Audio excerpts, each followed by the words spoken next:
The Nodding Tiger. Just outside the walls of a Chinese city, there lived a young woodcutter named Tang and his old mother, a woman of 70.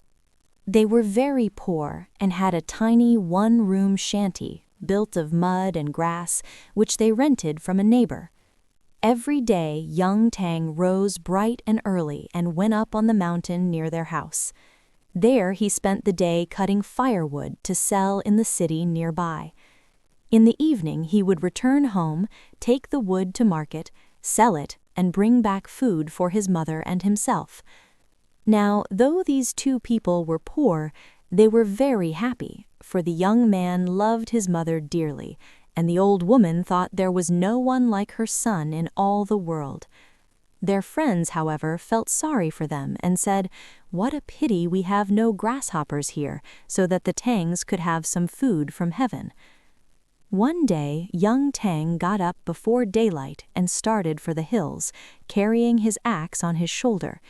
He bade his mother goodbye, telling her that he would be back early with a heavier load of wood than usual, for the morrow would be a holiday and they must eat good food. All day long, Widow Tang waited patiently, saying to herself over and over as she went about her simple work, "The good boy, the good boy, how he loves his old mother." In the afternoon, she began watching for his return, but in vain. The sun was sinking lower and lower in the west, but still he did not come. At last the old woman was frightened. "My poor son," she muttered, "something has happened to him." Straining her feeble eyes, she looked along the mountain path. Nothing was to be seen there but a flock of sheep following the shepherd. "Woe is me," moaned the woman. "My boy, my boy." She took her crutch from its corner and limped off to a neighbor's house to tell him of her trouble and beg him to go and look for the missing boy. Now, this neighbor was kind-hearted and willing to help old Mother Tang, for he felt very sorry for her. "There are many wild beasts in the mountains," he said, shaking his head as he walked away with her, thinking to prepare the frightened woman for the worst, "and I fear that your son has been carried off by one of them." Widow Tang gave a scream of horror and sank upon the ground. Her friend walked slowly up the mountain path, looking carefully for signs of a struggle. At last, when he had gone halfway up the slope, he came to a little pile of torn clothing spattered with blood. The woodman's axe was lying by the side of the path, also his carrying pole and some rope. There could be no mistake. After making a brave fight, the poor youth had been carried off by a tiger. Gathering up the torn garments, the man went sadly down the hill. He dreaded seeing the poor mother and telling her that her only boy was indeed gone forever. At the foot of the mountain, he found her still lying on the ground. When she looked up and saw what he was carrying, with a cry of despair, she fainted away. She did not need to be told what had happened. Friends bore her into the little house and gave her food, but they could not comfort her. "Alas," she cried, "of what use is it to live? He was my only boy. Who will take care of me in my old age? Why have the gods treated me in this cruel way?" She wept, tore her hair, and beat her chest until people said she had gone mad. The longer she mourned, the more violent she became. The next day, however, much to the surprise of her neighbors, she set out for the city, making her way along slowly by means of her crutch. It was a pitiful sight to see her, so old, so feeble, and so lonely. Everyone was sorry for her and pointed her out, saying, "See, the poor old soul has no one to help her." In the city, she asked her way to the public hall. When she found the place, she knelt at the front gate, calling out loudly and telling of her ill fortune. Just at this moment, the mandarin, or city judge, walked into the courtroom to try any cases which might be brought before him. He heard the old woman weeping and wailing outside, and bade one of the servants let her enter and tell him of her wrongs. Now this was just what the Widow Tang had come for. Calming herself, she hobbled into the great hall of trial. "What is the matter, old woman? Why do you raise such an uproar in front of my yamen? Speak up quickly and tell me of your trouble." "I am old and feeble," she began, "lame and almost blind. I have no money and no way of earning money. I have not one relative now in all the empire. I depended on my only son for a living. Every day he climbed the mountain, for he was a woodcutter, and every evening he came back home, bringing enough money for our food. But yesterday he went and did not return. A mountain tiger carried him off and ate him, and now, alas, there seems to be no help for it. I must die of hunger. My bleeding heart cries out for justice. I have come into this hall today to beg your worship to see that the slayer of my son is punished. Surely the law says that none may shed blood without giving his own blood in payment." "But woman, are you mad?" cried the mandarin, laughing loudly. "Did you not say it was a tiger that killed your son? How can a tiger be brought to justice? Of a truth, you must have lost your senses." The judge's questions were of no avail. The widow Tang kept up her clamor. She would not be turned away until she had gained her purpose. The hall echoed with the noise of her howling. The mandarin could stand it no longer. "Hold, woman," he cried. "Stop your shrieking. I will do what you ask. Only go home and wait until I summon you to court. The slayer of your son shall be caught and punished." The judge was, of course, only trying to get rid of the demented mother, thinking that if she were only once out of his sight, he could give orders not to let her into the hall again. The old woman, however, was too sharp for him. She saw through his plan and became more stubborn than ever. "No, I cannot go," she answered, "until I have seen you sign the order for that tiger to be caught and brought into this judgment hall." Now, as the judge was not really a bad man, he decided to humor the old woman in her strange plea. Turning to the assistants in the courtroom, he asked which of them would be willing to go in search of the tiger. One of these men, named Li Neng, had been leaning against the wall half asleep. He had been drinking heavily and so had not heard what had been going on in the room. One of his friends gave him a poke in the ribs just as the judge asked for volunteers. Thinking the judge had called him by name, he stepped forward, knelt on the floor, saying, "I, Li Neng, can go and do the will of your worship." "Very well, you will do," answered the judge. "Here is your order. Go forth and do your duty." So saying, he handed the warrant to Li Neng. "Now, old woman, are you satisfied?" he continued. "Quite satisfied, your worship," she replied. "Then go home and wait there until I send for you." Mumbling a few words of thanks, the unhappy mother left the building. When Li Neng went outside the courtroom, his friends crowded round him. "Drunken sot," they laughed. "Do you know what you have done?" Li Neng shook his head. "Just a little business for the mandarin, isn't it? Quite easy." "Call it easy, if you like. What, man? Arrest a tiger? A man-eating tiger and bring him to the city?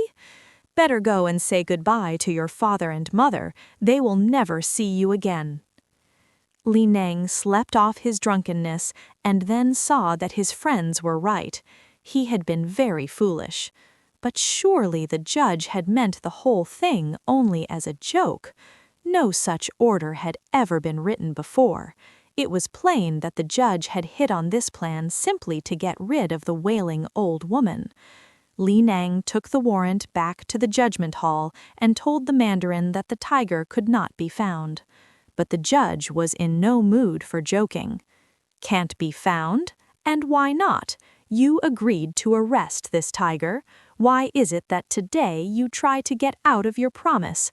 I can by no means permit this, for I have given my word to satisfy the old woman in her cry for justice." Li Neng knelt and knocked his head on the floor.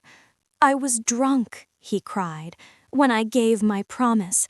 I knew not what you were asking. I can catch a man, but not a tiger. I know nothing of such matters. Still, if you wish it, I can go into the hills and hire hunters to help me." "Very well, it makes no difference how you catch him, as long as you bring him into court. If you fail in your duty, there is nothing left but to beat you until you succeed. I give you 5 days."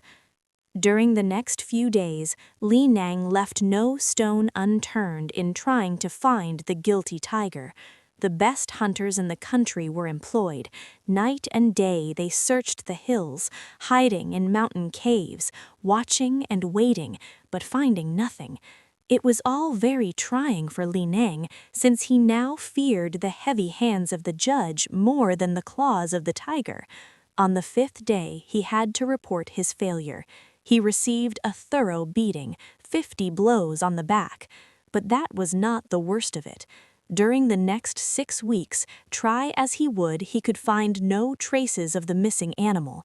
At the end of each 5 days, he got another beating for his pains. The poor fellow was in despair. Another month of such treatment would lay him on his deathbed. This he knew very well, and yet he had little hope. His friends shook their heads when they saw him. "He is drawing near the wood," they said to each other, meaning that he would soon be in his coffin. "Why don't you flee the country?" they asked him. "Follow the tiger's example. You see, he has escaped completely.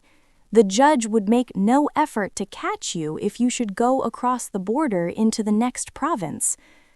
Lianang shook his head on hearing this advice. He had no desire to leave his family forever, and he felt sure of being caught and put to death if he should try to run away. One day, after all the hunters had given up the search in disgust and gone back to their homes in the valley, Lianang entered a mountain temple to pray. The tears rained down his cheeks as he knelt before the great, fierce-looking idol. "Alas, I am a dead man," he moaned between his prayers. "A dead man, for now there is no hope. Would that I had never touched a drop of wine." Just then he heard a slight rustling nearby. Looking up, he saw a huge tiger standing at the temple gate. But Lianang was no longer afraid of tigers. He knew there was only one way to save himself. "Ah," he said, looking the great cat straight in the eye, "you have come to eat me, have you? Well, I fear you would find my flesh a trifle tough, since I have been beaten with 400 blows during these 6 weeks. You are the same fellow that carried off the woodman last month, aren't you? This woodman was an only son, the sole support of an old mother. Now this poor woman has reported you to the mandarin, who in turn has had a warrant drawn up for your arrest. I have been sent out to find you and lead you to trial.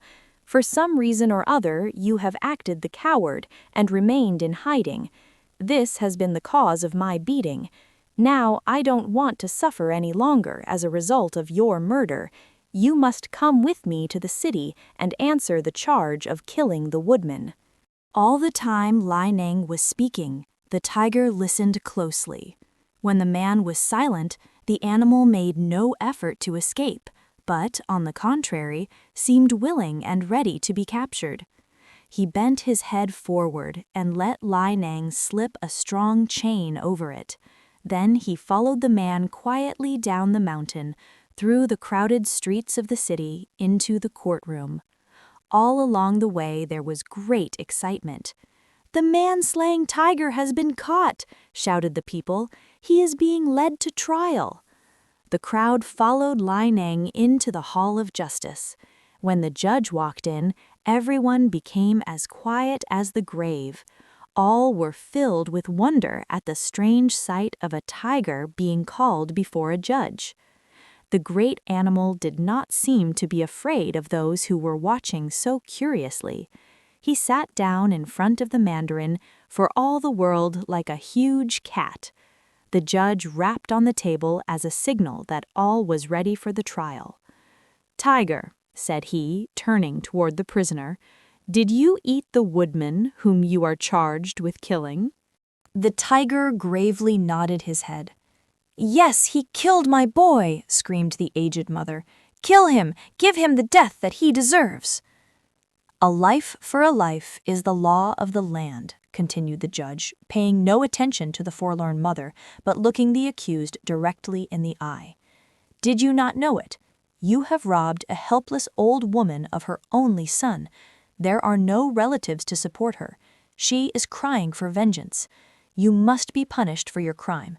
The law must be enforced. However, I am not a cruel judge. If you can promise to take the place of this widow's son and support the woman in her old age, I am quite willing to spare you from a disgraceful death. What say you? Will you accept my offer? The tiger gravely nodded his head. The gaping people craned their necks to see what would happen, and once more they were surprised to see the savage beast nod his head in silent agreement. Very well, then, you are free to return to your mountain home. Only, of course, you must remember your promise. The chains were taken from the tiger's neck, and the great animal walked silently out of the yamen, down the street, and through the gate opening towards his beloved mountain cave. Once more the old woman was very angry. As she hobbled from the room, she cast sour glances at the judge, muttering over and over again, "Who ever heard of a tiger taking the place of a son? A pretty game this is, to catch the brute and then to set him free." There was nothing for her to do, however, but to return home, for the judge had given strict orders that on no account was she to appear before him again. Almost broken-hearted, she entered her desolate hovel at the foot of the mountain. Her neighbors shook their heads as they saw her. "She cannot live long," they said. "She has the look of death on her wrinkled face. Poor soul, she has nothing to live for, nothing to keep her from starving." But they were mistaken. Next morning, when the old woman went outside to get a breath of fresh air, she found a newly killed deer in front of her door. Her tiger son had begun to keep his promise, for she could see the marks of his claws on the dead animal's body.